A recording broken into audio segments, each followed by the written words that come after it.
What a wonderful day to talk about topics that matter. Hi, my name is Kasandra Lorraine R. Coloquio, your host for today's episode. This is The Truth Out Loud, where we talk about difficult topics that push boundaries and spark conversations that matter. This episode is entitled Yemeni Women's Voices, Freedom and Equality. But before that, let me introduce the guest who will be joining us today. We have Miss Sherl. Hi Cassie, hi Truth Out Loud listeners, Sherl here. I'm from Cavite and I'm one of Cassie's avid listeners, now one of her guest speakers. Again, thank you so much Cassie for inviting me here to her podcast. This actually feels surreal because I was just a fan of your talks before, but here I am now as one of your guests. Miss Angelyn. Hi Cassie! Hi listener! I'm Angelyn. I'm also one of the listener of Cassie podcast. I can't believe that I'm one of your guests right now. It's an honor for me to be part of an amazing podcast. Anyway, thank you for inviting me here, Cassie. And Mr. Dhezthynhee. Hi, hello. My name is Dhezthynhee Castro, a student from Cavite State University, Bacoor Campus, and I'd like to say thank you for having me today. I'm so glad to be here. It's great to have you all here. How's life been treating you? Any exciting happenings, or has everyone been caught up in the usual busyness? Life has been busy, but in a good way. We're completing our finals requirements for our mid-year classes, and everything is going well. There's a few more days left before we're finished, and then we'll be entering our third year of college. I'm excited, but nervous at the same time. But overall, it's all good. Well, as for me, I'm also just occupied with my college life demands right now, and yeah, I'm just doing my best every day to reach my goals, and nothing new and exciting so far. Everything's fine and busy. We need to finish tasks every day and complete all the necessary activities for our mid-year. Shout out to the people who make our school life bearable. You know who you are, guys. I am glad to hear that you're all doing well, and I hope all your endeavors bring you success. Now let me ask you again, what does freedom mean to you? Freedom. I think freedom, it simply means being able to share your thoughts, do whatever you want, you think that is good for your well-being. And not feeling as if you are caged or you're caged and you can't do anything to set free your potential. Oh, that's a powerful perspective, Sherl, and I completely agree. Freedom is about having the space to express yourself, pursue what's best for your well-being, and unlock your full potential without feeling restricted. And also, freedom allows you to do things that help you navigate your life and discover more about yourself. Exactly, Angelyn. It is also about the opportunity to explore, to learn, and to grow. Everything they said is true. And for me, freedom is a right for everyone. It's up to us whether we take advantage of it or allow it to be taken away from us. Like this, the choices we make can either empower us or hold us back. It is a powerful reminder of the responsibility that comes with freedom. Freedom is important for everyone, right?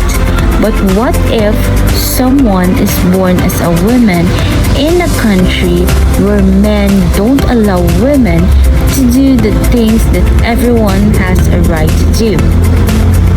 Let's take a look at the women's rights and gender equality in Yemen.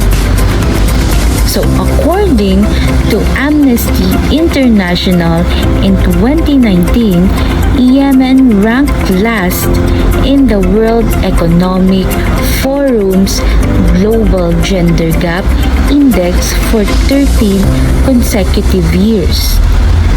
Women have been suffering from deeply entrenched gender inequality rooted in patriarchal society with rigid gender roles. So in Yemen, women were treated poorly and were trapped in cultural gender norms. These norms severely limited their opportunities, rights, and freedom, making it difficult for them to break free from the cycle of discrimination and inequality. According to prevailing gender roles, men are recognized as the protectors of women and families. Without male relatives present, women are more vulnerable to sexual and physical violence. However, this protector that they are saying is often taken to an extreme, restricting women's freedom to make their own choices. Women are frequently unable to do what they want without the permission of their husbands or male family relatives. Oh, that is very devastating and sad because imagine dealing with that on a daily basis. They are truly strong to face those kind of challenges. I agree with you, Sherl. To think that they are degraded by those protectors is truly sad. These women have done nothing wrong, yet they experience this kind of treatment. I admire them for being brave and strong, for fighting for their rights. And you know, I feel the same way. But this isn't the only issue. They don't have the freedom to access education, work, or travel. But first, let's talk about the right to education. I want to ask all of you, how would you feel if you were deprived by your right to education just because you are a woman? If I were deprived of my right to education just because I'm a woman, I would feel really frustrated and sad. Education is important for personal growth and creating opportunities in life. Being denied that just because of my gender would feel unfair and like being held back from reaching my full potential. It would also make me feel like I'm not being treated equally, which would be very disheartening. It would be hard to accept that something as basic as the right to learn and build a future could be taken away just because of who I am. It would also make me realize how unjust and biased the system is.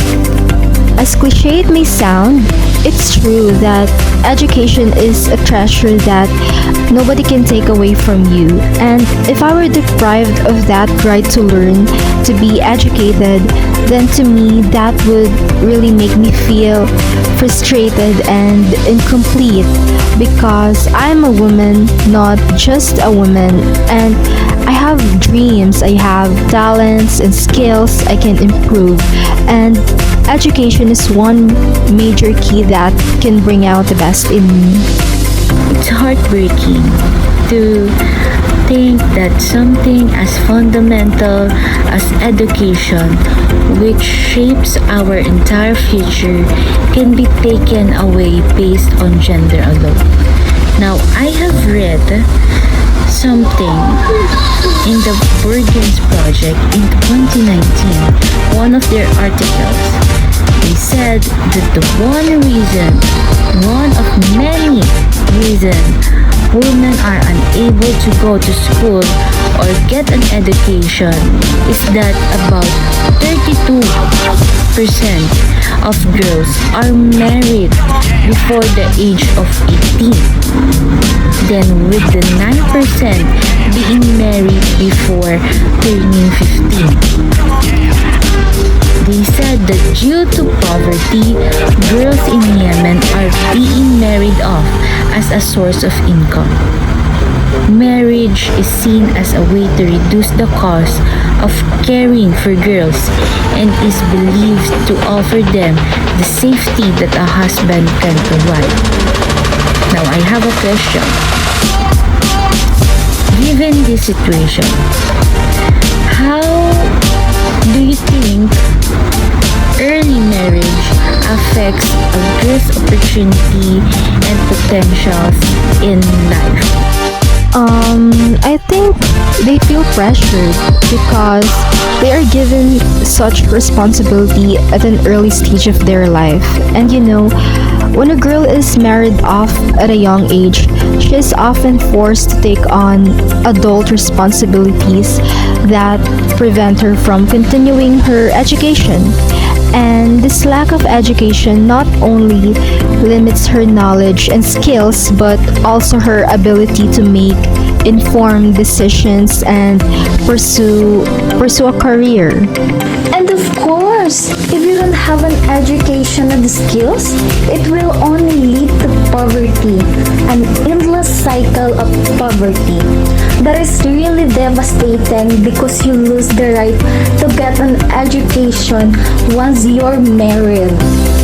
As I remember from what you said earlier, in Yemen, they have to follow traditional gender norms and rules, where women are expected to take care of the kids and serve their husbands. But despite all these traditions and arranged marriages, I want to commend the Girls Not Brides organization. This organization raises awareness of the negative impact of child marriages through open discussions with the communities. It mobilizes policy to bring child marriages to an end and work to empower girls and offer them a support network. Oh, really? Wow, that's great. Having an organization that supports you is so important. Tell us more about this organization. Girls Not Brides is the only global organization entirely focused on creating and sustaining a worldwide movement to end child marriages and ensuring that this movement leads to tangible changes for the girls at risk or affected by the practice.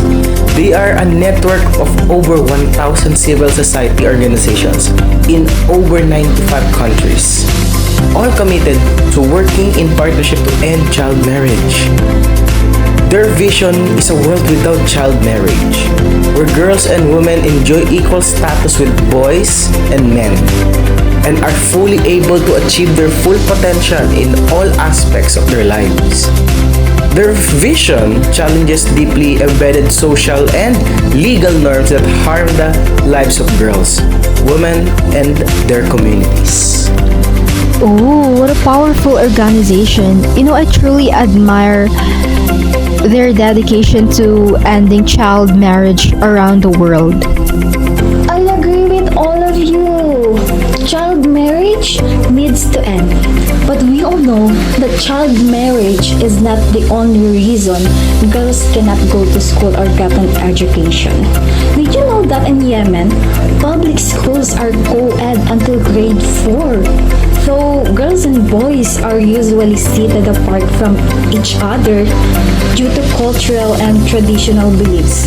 Co-ed classrooms are not acceptable. Some families decide not to enroll their daughters in school because of lack of separate classrooms. That's true. Co-ed or co-education means that the classroom is used by both boys and girls. However, we all know that the parents of the students do not agree with it, so they choose not to enroll their daughters in school. What they think could be done to change these cultural beliefs and encourage more parents to send their daughters to school? I think one of the first steps could be raising awareness within the community. Because if parents understand the long-term benefits of education for their daughters, like how it can lead to better job opportunities and a more secure future, then they might be more open to the idea. And sometimes it's just about changing the narrative around what's acceptable for girls. Yes, that is true. Another approach could be to introduce more all-girls schools or at least separate classroom in co-ed schools. If parents know their daughter will be educated in a girls-only environment, they might feel more comfortable with the idea. I think involving community leaders and religious figures could also help. If influential people in the community start advocating for girls' education, it might change people's perspective. It's about getting those who hold power and respect in the community to support and promote education for girls. Wow, that's a really great suggestion. I can see that the combination of awareness, practical solutions, and community involvement is needed to make lasting changes. Agreed. And additionally, aside from education, most women or girls in Yemen also face struggles when it comes to employment or job opportunities and economic stability. Apparently, education is just one of the barriers that make it difficult for women to seek employment. Like they struggle to find jobs and build a secure financial future. Yes, economic instability. World Bank Group recorded that Yemen is one of the poorest countries in the Middle East, as they have been experiencing massive economic and social cost conflict since 2014. Moreover, the said institutions has also stated that in 2023, the labor participation rate of females in Yemen is 5.1%. Now, what do you folks think about this? Well, education is crucial. Women should have the equal right to work and pursue careers if they choose. Society needs to embrace and support their economic independence. Actually, not just in Yemen, but all women in the world should have the right to work if they want to. Because if it makes them feel complete, how does it validate people and the society that is against this idea, right? I totally agree with that. As women, stereotypical gender roles should not define us or dictate what we can only do. In relation to this, in 2022, a lot of Yemeni women also suffered from what we call vulnerable employment.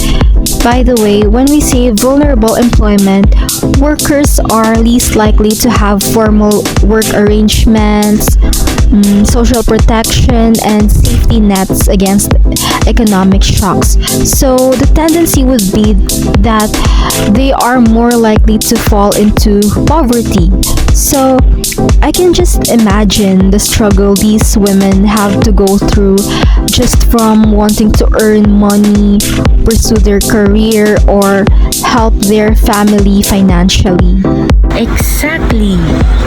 There are women who just really want to earn their own money or pursue their dream jobs. But because society tells them that they can't, that it's not suitable for them, they just end up struggling more. Oh, now let's hear Des' insights about this. So, regarding this topic, it's factual that just like other countries, Yemen faces various problems including economic conflicts wherein women are not given the same equal opportunity to work and contribute to the country's workforce and a country's development or economic development. But it's good to know that there are still organizations or groups that support women empowerment, especially when it comes to their rights to work and pursue their preferred professions. One of these organizations that I'm talking about is called Women-Owned Business Initiative. This initiative was launched by the World Bank and United Nations Office for Project Services as part of the Yemen Integrated Urban Services Emergency Project. The purpose of this is to increase the procurement of goods and services from women-owned businesses. This also provides them with technical assistance, mentoring, and training to support the growth of women-owned businesses in the country. That's interesting. And it's indeed great to know that there are still organization, institution, and of course, people behind these groups that side with the raising rights of women. Without them, I think the progress and gender equality would be stagnant. Perfectly said. Of course, without the people behind the purposeful organizations and initiatives like the Women-Owned Business Initiative, we will not have these groups that advocate for certain aspects of gender equality and women empowerment in our society. Well, that has been insightful to talk about. First, we shared information about the situation of Yemeni women when it comes to education opportunities. We also exchanged opinions regarding this. And definitely, when women are not given the rightful access to education, this can also affect their chance to land a job. Yes, exactly. Alright, I think it's time for us to talk about another issue women are facing in Yemen. This is all about traveling. So we all travel a lot, right? Especially when we need a break from everything or when we have to visit someone we love.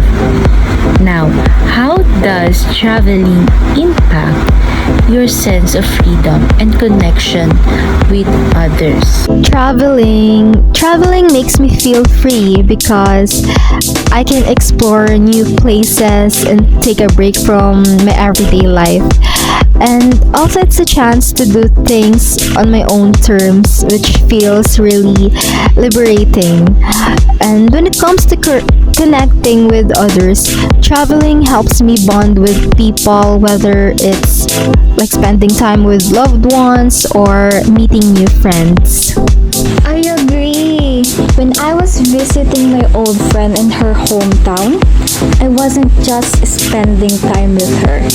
I also felt relaxed whenever we went out, away from stress and chaos of the world, even if just for a moment. Although we had to spend money, it was fine because traveling makes it all worth it. As someone who really loves spending time with my family, traveling with them, and visiting places we've never been, I feel a strong connection and bond through travel. Traveling alone is my me time, where I can think, reflect, and enjoy the freedom to do things that makes me happy. Yeah, it's fun traveling, and I hope someday I can make it a hobby. I really want to reach that goal. That's the spirit. I'm sure you'll make it happen. Traveling is fun. I know all of us I really want to visit a lot of places because it's our freedom to move from one place to another without being restricted. And I hope Yemeni women can feel that same way too. According to Human Rights Watch in 2014, did you know that women need permission from their husband or a male relative to travel? If they don't ask for permission, they might be stopped at checkpoints and arrested. Oh, I read about that. And actually, at some point, I was shocked when Human Rights Watch reported that some of Yemen's laws and practices restricted women's movement long before the outbreak of the current conflict in 2014.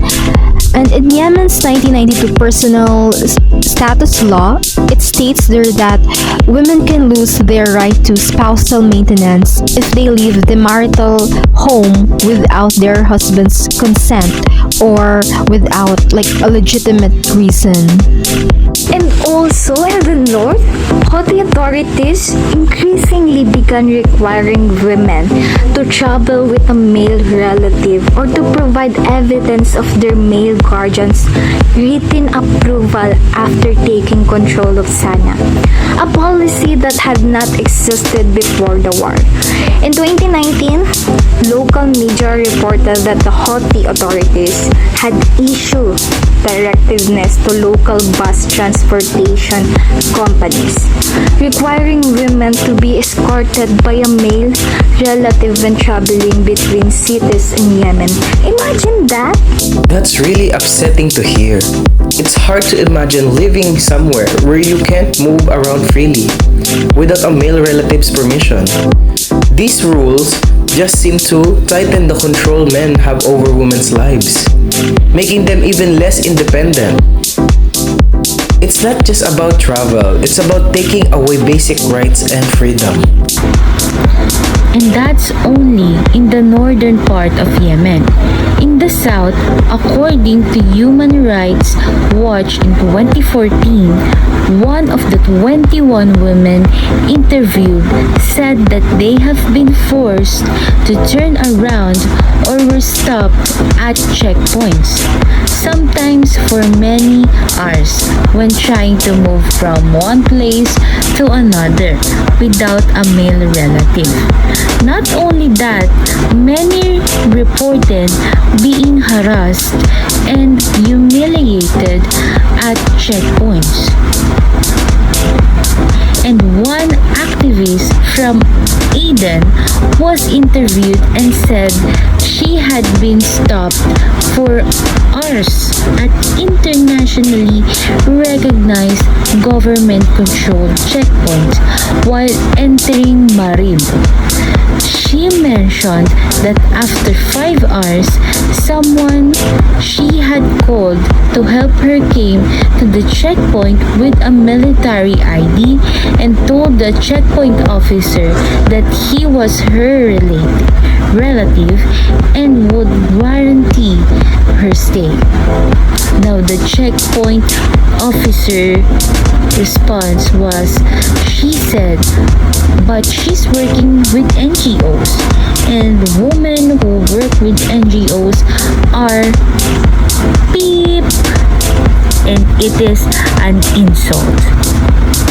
Okay, they were humiliated by the checkpoint officers because they only want to move from one place to another. Before I forgot, I just renewed my passport last week.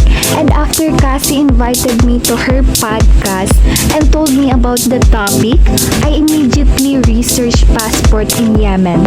And I found out that Yemen's 1990 passport law gives all Yemenis over the age of 16 the right to obtain an ordinary passport.